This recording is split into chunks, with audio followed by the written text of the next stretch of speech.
Now we're almost done with the typing on recipe. We have a text animator, and each character is typing on one letter at a time, but always from left to right.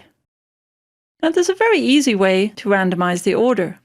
In the timeline, twirl down the advanced section of the text animator and toggle the randomize order option from off to on.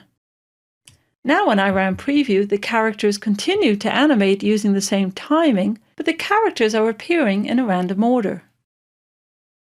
And what I mean by that is remember that our start value at the beginning includes all of the characters, and let's say at the halfway point 50% of the characters are selected. Well, we still see 50% of the characters, but not necessarily from left to right. Once you enable randomize order, by the way, there's also a random seed option. I usually like to check how the characters are appearing. Sometimes you'll find the characters don't type on in a pleasing manner, or they may spell something you don't want them to spell. By pressing the Command key on Mac, Control key on Windows, I can slowly scrub through the random seed option. And at each seed value, I get a totally different mix of characters.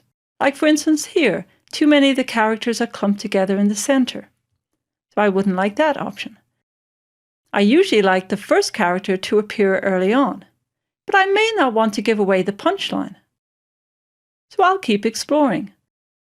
For instance here, it spells out the word stop. So I usually like to check that whatever words are being spelled out is not rude or maybe your competitor's name. You can also jiggle the seed value in case you're getting more of the characters appearing all clumped together at the beginning, middle, and end. By changing the seed value, you can sometimes get the letters to be more spread out.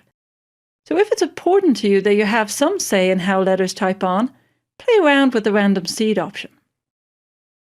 Now when you randomize the order, you will create a more interesting animation, but in the next chapter, I'll cover the cascading recipe. And this will allow you to create more elegant and sophisticated text animations.